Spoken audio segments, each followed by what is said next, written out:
Assalamualaikum warahmatullahi wabarakatuh. Gimana kabarnya hari ini anak-anak? Di pagi yang cerah ini kita harus semangat ya, karena kita akan mempelajari materi baru di pertemuan hari ini. Karena sebelumnya kita udah menyelesaikan materi apa? Masih ingat atau enggak? Materi puisi. Tapi sebelum itu marilah kita berdoa terlebih dahulu. Berdoa dimulai. Berdoa selesai. Nah, Ibu presensi terlebih dahulu ya. Apakah ada yang tidak hadir hari ini? Semua hadir ya, alhamdulillah. Oh ya, untuk mengingat-ingat terlebih dahulu nih, materi puisi yang kita pelajari pertemuan kemarin itu tentang apa aja sih? Ada yang bisa menjelaskan? Kalau misal ada yang bisa menjelaskan, ayo angkat tangan. Oke, jadi Ibu jelaskan ya, kalau minggu kemarin kita mempelajari tentang cara memproduksi puisi. Kita bisa memproduksi puisi dengan berbagai jenis puisi, bebas. Puisi adalah sastra yang bisa kita jadikan sebagai bahan untuk menuangkan pikiran dan perasaan. Jadi bebas ya, tidak ada keterikatannya. Tapi dirasakan keindahannya dari puisi tersebut. Nah, untuk materi hari ini nih kita mempelajari temannya puisi apa? Pantun. Nah, kalau puisi tadi kan bebas ya, kita mau mengkreasikan seperti apa bebas. Tapi kalau pantun itu ada apa? Ada aturannya, ada ciri-cirinya. Nah, kita akan pelajari di pertemuan hari ini. Udah siap semua belum untuk melanjutkan pembelajaran hari ini? Ibu harap semuanya sudah fokus, sudah siap. Nah, untuk fokus itu kita ciptakan ya. Kita tidak perlu memikirkan hal-hal yang di luar pembelajaran terlebih dahulu. Kita fokus mendengarkan Ibu nanti ceramah dan kita bisa saling diskusi mengenai materi pantun hari ini. Nah, KD yang kita bahas pada pembelajaran hari ini yaitu 3.1 memahami struktur, ciri, dan kaidah teks pantun. Juga 4.1 menginterpretasi makna isi pantun. Nah, jadi kita mempelajari KD-KD tersebut untuk kita pelajari, kita kupas tuntas hari ini. Oke, Ibu ulangi yaitu 3.1 memahami struktur, ciri, dan kaidah teks pantun. Dan 4.1 menginterpretasi makna isi pantun. Ya, ini Ibu ada pantun nih. Sebelum kita memulai materi pantun ya, kita harus berpantun dulu ya. Ini Ibu ada pantun, Ibu bacain ya. Ibu ke pasar beli ikan. Yang dibelinya ikan teri. Selamat pagi Ibu ucapkan. Ayo, sudah semangat semua belum hari ini? Sudah? Oke, kalau sudah, kita bisa beranjak ke materi. Ibu hari ini menjelaskan materi pantunnya terlebih dahulu ya. Baru besok-besok kita bisa membuat pantun. Nah, anak-anak tahu nggak sih pantun tuh apa? Kalian pasti pernah dengar pantun itu sejak SD. SD pasti kalian pernah dengar pantun kan? Nah, pantun itu adalah sajak ya, bisa disebut sajak juga. Itu dulu digunakan sebagai alat komunikasi orang-orang dulu untuk berbalas-balasan pantun, agar juga bisa untuk menghibur, berkomunikasi. Biasanya juga bisa ya digunakan di adat pernikahan Betawi. Itu awalannya berbalas-balasan pantun.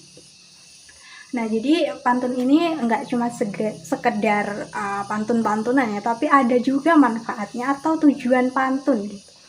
Tapi terkadang pantun juga bisa membuat kita tertawa ya, kalau itu pantun, jenis pantun jenaka.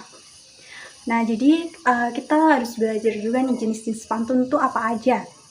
Ada apa aja? Ada pantun nasihat, pantun jenaka, pantun teka-teki. Nanti kita pelajari satu persatu. Kalau jenis-jenis pantun kan tadi udah disebutin ya. Nah, kalau nasihat ya isinya pantun itu untuk menyampaikan petuah, amanat, untuk memberi nasihat agar kita menjadi orang yang lebih baik, atau mungkin berperilaku baik, tergantung isi pantun yang disampaikan. Kalau pantun jenaka itu adalah pantun yang di dalamnya tuh terdapat humor atau lelucuan. Jadi bisa membuat pendengarnya itu tertawa, senang gitu. Sedangkan yang terakhir ada pantun teka-teki. Nah, pantun teka-teki ini biasanya untuk soal-soalan, untuk tanya jawab gitu. Biasanya tebak-tebakan ini hewan apa, nanti sampaikan menggunakan pantun. Pernah dengar kan anak-anak? Ya, nanti kita coba membuatnya satu persatu. Anak-anak harus bisa membuat pantun. Oke? Oke. Mari kita lanjut ke materi selanjutnya. Karena tadi pantun itu nggak sebebas membuat puisi. Ada strukturnya, ada ciri-cirinya, ada aturannya. Nah, kita membahas strukturnya dulu. Struktur pantun terdiri dari apa? Pasti kalian udah pernah denger lah. Udah kelas 11, masa belum pernah dengar strukturnya pantun? Pantun itu terdiri dari sampiran dan isi. Nah, baris pertama dan kedua terdiri dari sampiran, sedangkan baris ketiga dan empat terdiri dari isi. Nah, sampiran itu biasanya isi bayang-bayangnya untuk basa-basinya pantun. Nah, itu dinamakan sampiran. Nah, jadi kalau misal mau menyampaikan suatu tujuan isinya pantun itu basa-basi dulu dengan baris pertama dan kedua yaitu sampiran, dan nanti menyampaikan isinya di baris ketiga dan empat yaitu isi pantun. Nah, ini mau tentang nasihat, jenaka ataupun teka-teki bebas. Yang penting pasti ada tujuannya dalam pantun itu. Nah, oke. Jadi udah pada tahu ya isi dari pantun itu untuk menyampaikan tujuan dengan aturan dan struktur yang benar. Strukturnya terdiri dari sampiran dan isi. Oke, selanjutnya kita belajar ciri-cirinya pantun. Tadi kita belajar strukturnya yang harus dipenuhi dalam pantun. Sekarang ciri-cirinya. Ciri-cirinya itu ada ya tadi sampiran dan isi harus ada. Harus ada sampiran dan isi. Jadi kalau ada sampiran dan isi itu udah jelas namanya pantun. Tapi ada juga aturan yang itu ciri-cirinya pantun juga. Itu ada sajak. Nah, sajak dalam pantun itu bagaimana anak-anak? Bersajak AB AB. Jadi nanti biar berirama harus bersajak AB AB. Dan juga apa ya? Ciri-ciri pantun itu apa aja sih? Oh iya, aturan juga ini. Setiap barisnya itu terdiri dari 8 sampai 12 suku kata. 8 sampai 12 suku kata itu setiap barisnya ya. Jadi kita biar enak iramanya juga harus disesuaikan suku katanya setiap barisnya gitu. Jadi apa aja tadi ciri-cirinya? Satu, baris pertama dan kedua terdiri dari sampiran, baris ketiga dan empat terdiri dari isi, pantun harus bersajak AB-AB, dan juga setiap barisnya terdiri dari 8 sampai 12 suku kata. Nah, jadi kita harus memperhatikan ya ciri-cirinya, strukturnya itu harus benar. Karena kalau pantun itu emang ada aturannya yang bisa membuat keberhasilan pantun itu. Oke? Lanjut, sekarang kita beralih ke kaidah kebahasaan pantun. Jadi bahasa pantun tuh juga ada kaidahnya ya. Yang pertama mulai dari imaji atau bayangan kita saat membuat pantun. Membuat pantun itu bagaimana? Kita bisa merasakan, melihat, mendengar, seolah-olah tertuang dalam pantun itu kita bisa langsung membayangkan. Nah, itu imaji. Jadi kita harus bisa yang nyata-nyata ya. Kalau bisa nyata-nyata. Tapi kalau bisa bahasanya yang ya sedikit beragam gitu. Jadi emang biar apa ya? Biar bervariasi gitu. Imaji itu kayak seolah-olah misal dalam pantun tersebut tuh kita seolah-olah melihat, mendengar, merasakan gitu. Itu imaji. Terus selanjutnya ada diksi. Diksi itu ada pemilihan kata. Jadi kita memilih kata-kata yang tepat untuk membuat pantun. Jadi kata-katanya tuh kalau bisa ya membuat teka-teki gitu, itu juga nggak apa-apa, bagus malah.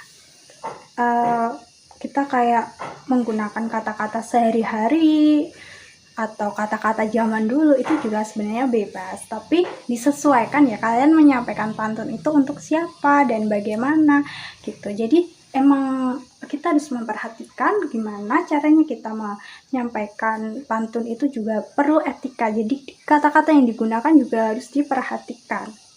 Selanjutnya yang ketiga nih, kaidah kebahasaan pantun itu ada kiasan. Kiasan itu seolah-olah dalam pantun itu terdapat peribahasanya gitu, biar terasa indah ya. Kalau misal kita membuat peribahasa itu kan kayak bagus ya, kata-katanya bersajak gitu.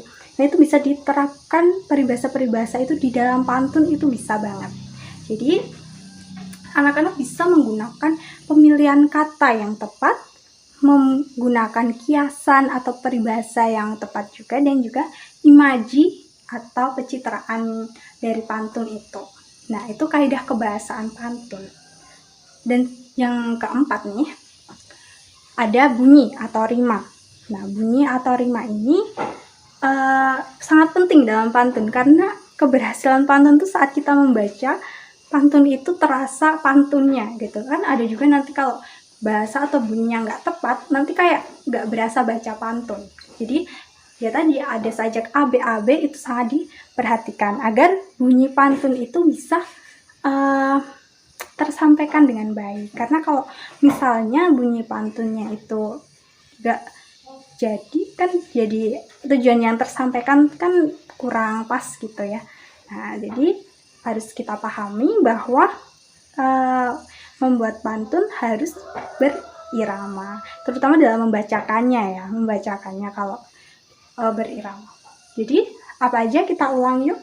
Kaidah kebahasaan pantun ada apa? Yang pertama, diksi atau pemilihan kata. Yang kedua, menggunakan bahasa kiasan. Yang ketiga, menggunakan imaji atau pencitraan. Dan yang keempat, menggunakan irama atau bunyi. Oke, paham ya? Nanti kalau membuat harus diperhatikan, harus dipilah-pilah biar pantunnya tuh bagus, perfect. Oke. Nah selanjutnya kita beralih nih ke interpretasi pantun. Nah jadi kan pantun kan tadi punya tujuannya untuk menyampaikan sesuatu, untuk berkomunikasi. Nah jadi kita harus menginterpretasi juga, kita harus belajar memaknai atau mengartikan pantun-pantun gitu. Jadi interpretasi pantun itu seperti kita menelaah, menganalisis pantunnya itu isinya apa, tujuannya apa gitu. Jadi kita harus melihat dari baris per barisnya pantun itu apa sih. Tapi yang paling tujuannya itu adalah tentunya di bagian isi, baris ketiga dan 4 itu yang menentukan, yang menginterpretasikan isi pantun tersebut gitu. Nah jadi ini ibu ada contoh nih ya, ibu bacakan coba ya.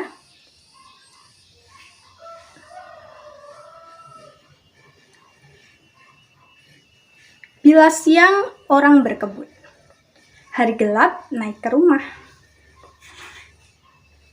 Bila hilang tukang pantun, habis lesap petuah amanah. Nah, pantun ini tuh memberikan sebuah interpretasi bahwa pantun tersebut mengungkapkan jika tak ada lagi orang berpantun, maka hilanglah nasihat, ajaran, dan nilai moral. Jadi kalau misalnya nggak ada yang berpantun, itu bisa aja petua-petua nggak tersampaikan, moral, ajaran-ajaran, nilai-nilai masyarakat gitu. Karena dari pantun itu juga sangat bermanfaat ya untuk hal-hal tersebut. Nah jadi dari pantun yang ibu bacakan tadi tuh menginterpretasikan demikian gitu. Jadi tadi juga di pantun yang ibu bacakan tuh terdapat kata-kata yang unik, pemilihan kata dan juga kiasan-kiasannya ada kan? Nah, seperti itu ya contoh dari pantun yang bisa dibilang bagus. Nah, jadi anak-anak nanti belajar juga menginterpretasi pantun agar tahu isi pantun yang dibaca atau yang didengar itu apa gitu isinya, oke? Ibu kasih satu lagi nih, nanti anak-anak yang jawab ya, anak-anak yang jawab interpretasi isi pantun yang ibu bacakan. Pantunnya gini, apa guna orang bertenun untuk membuat pakaian adat? Apa guna orang berpantun untuk memberi petuah amanat? Nah, apa coba ayo? Ada yang bisa? Angkat tangan, kalau bisa angkat tangan. Siapa yang bisa? Oke. Betul ya. Kalau pantun tersebut mengungkapkan pentingnya berpantun sebagai bentuk penyampaian nasihat, ajaran, dan moral. Betul banget. Karena ini hampir sama sih sama yang pantun pertama ibu bacakan tadi. Lebih ke kalau nggak ada yang berpantun itu nggak tersampaikan gitu moral-moralnya. Tapi ya walaupun nasihat itu nggak harus dari pantun, tapi dari pantun ini juga bisa menyampaikan hal-hal yang sifatnya itu penting gitu. Sifatnya itu bernasihat. Bisa menghibur juga kan, tadi bisa untuk teka-teki juga gitu. Jadi interpretasi pantun ini kita lebih ke gimana caranya kita bisa menyampaikan si pantun itu sebermanfaat mungkin gitu. Jadi dengan kata-kata yang baik, menggunakan kiasan yang tepat gitu. Oke. Untuk itu kita berlatih untuk membuat pantun dan juga menginterpretasi pantun. Tapi untuk hari ini kita menginterpretasi pantun dulu. Untuk membuat pantunnya kita buat minggu depan. Tugas hari ini dibentuk kelompok ya. Setiap kelompok terdiri dari 2-3 anak. Nanti ketiga-tiganya ini mencari pantun. Nah, mencari pantun satu-satu mencari pantun, nanti pantun itu kalian analisis ya. Kalian analisis interpretasi isi pantun itu dan kalian analisis juga apakah pantun itu udah memenuhi kriteria pantun apa belum. Nah, nanti kalian saling diskusi setiap kelompoknya apakah menurut teman-teman sebayanya ini interpretasi dari pantun ini udah benar apa belum. Jadi nanti dibagi setiap kelompok 2-3 anak. Nah, nanti kalian mencari pantun, setiap anak mencari satu dan dianalisis udah benar apa belum ini pantunnya sesuai struktur, ciri, dan kebahasan yang ibu jelaskan tadi. Terus kalian interpretasi isi pantun tersebut. Apakah hasil interpretasi isi pantun kalian ini sudah dianggap benar belum sama teman-teman satu kelompok kalian. Nah, gitu, oke? Jadi nanti ini bisa dikerjakan setelah jam kedua ya. Nah, nanti kalian bisa mulai berkelompok dan nanti minta tolong untuk dikumpulkan di mejanya ibu hasilnya, oke? Nah, karena waktu sudah menunjukkan pukul 11, sebentar lagi ada istirahat kedua. Jadi mungkin pembelajaran kita hampir selesai ya. Tapi sebelum ibu akhiri, ibu akan kasih tugas terstruktur terlebih dahulu untuk dikerjakan di rumah, yaitu untuk kalian bisa membaca dan membuat pantun. Nah, membuat pantunnya itu kalian membuat 3. Setiap jenis pantun kalian buat 1. Nah, nanti ini dikumpulkan untuk tugas ujian tengah semester. Jadi kalian harus mulai mempelajari cara memproduksi pantun gitu. Tapi jangan lupa untuk tugas kelompoknya tadi dikerjakan terlebih dahulu. Sebelumnya, apakah ada yang ditanyakan mengenai materi pantun? Angkat tangan yang ingin bertanya. Apakah sudah cukup? Oke, kalau sudah cukup, coba ada yang bisa menyimpulkan materi hari ini apa enggak? Tentang pantun. Ya udah, ibu simpulkan ya secara singkatnya bahwa pantun itu adalah puisi lama yang dulu tuh digunakan untuk berkomunikasi, bisa untuk saling menasehati, berteka-teki, dan juga menghibur. Terus ciri-ciri pantun itu terjadi sampiran dan isi, bersajak AB-AB, setiap barisnya terdiri dari 8 sampai 12 suku kata. Strukturnya, baris 1 dan 2 terdiri dari sampiran. Sampiran itu adalah bayang-bayang dari pantun, basa-basinya pantun. Sedangkan baris ketiga dan 4 itu adalah isi pantun. Tujuan pantun itu disampaikan itu terdapat di baris ketiga dan 4-nya gitu. Terus apa lagi ya? Oh ya, tadi kaidah kebahasaan pantun ada diksi, imaji, terus bunyi atau irama, dan juga bahasa kiasan yang itu bisa digunakan dalam pantun. Terus menginterpretasi pantun, yaitu kita menganalisis isinya pantun biar kita tahu apa yang ingin disampaikan oleh pantun yang kita baca dan kita dengar gitu. Baik, karena waktu sudah hampir habis, Ibu akhiri pembelajaran hari ini. Semoga pembelajaran hari ini bisa bermanfaat buat anak-anak. Materi hari ini bisa digunakan untuk kehidupan sehari-hari yang baik, yang bermanfaat. Tentunya untuk tugas jangan lupa, karena tugas itu sangat penting ya untuk nilai kalian. Tapi yang penting kalian paham materinya, kalian bisa menggunakan ilmu-ilmunya itu untuk hal-hal yang baik. Untuk minggu depan kita belajar cara memproduksi pantun. Jadi kalian siapkan ya pantun yang kalian buat itu untuk tugas UTS itu juga kita bahas di pertemuan selanjutnya. Baik, Ibu akhiri. Selamat siang. Wassalamualaikum warahmatullahi wabarakatuh.